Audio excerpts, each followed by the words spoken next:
I am Lisa Bronner, and I'm the granddaughter of the founder of Dr. Bronner's Magic Soaps.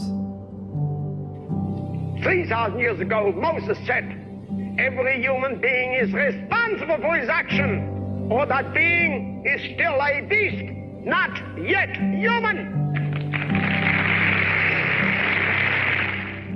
When my grandfather first set himself up in America after he had immigrated, he returned to the roots of his family, which was soap making.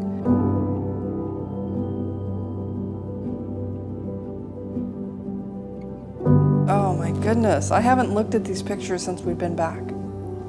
And I was in this house.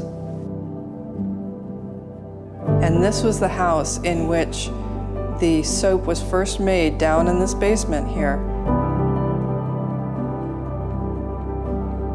He was my only living grandparent on both sides.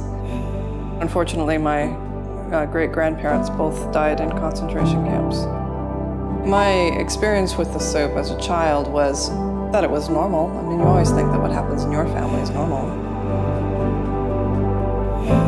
He was making soap a very old-fashioned way, and he was mixing it up in his tenement apartment in Los Angeles, just like in a vat. Like, you know, you might picture somebody brewing some potion. I remember picking up that bottle and reading all sorts of things that I didn't understand. But he could never have separated that bottle of soap from the message that was on it and the goals he was trying to accomplish around the world. Do one thing at a time, work hard, get done, then teach friend and enemy how to work and how to love. For love is God, and God is love, uniting all one above, excepting eternally absolute none. I think my grandfather would be glad to see what we've done.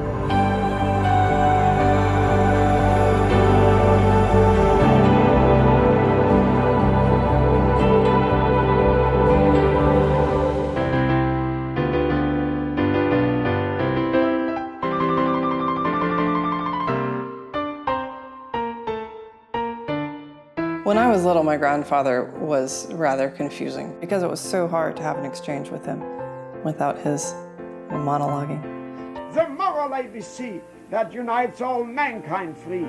Through books or movies, I hear things about grandparents and kids spending time with their grandparents and going to do things. And that was not my experience with my grandfather. I mean, you couldn't ask him a question about the weather or about the Padres.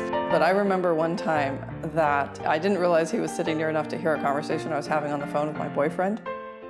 And afterwards, like, he was asking me about my boyfriend, and it was just strange because we had never had such a normal, like, day-to-day conversation like that. It had always been big about, saving Spaceship Earth.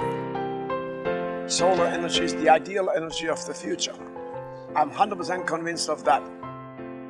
We all had our various, life plans. But things don't always go as you plan. The summer in between my first 2 years of college, I lived with him. And that was the summer that I really wish I would have had the presence of mind to sit with him more and not try to converse, because that was so difficult for him at that point. My grandfather passed away in March of 1997 from Parkinson's. I think if I had turned to music to engage with him, that would have been more beautiful for both of us. I think I could have expressed more through music, and he probably could have received more and would have received more through music, but I didn't realize that at the time. And I'll know that for some other time in the future, some other circumstance that'll be useful. We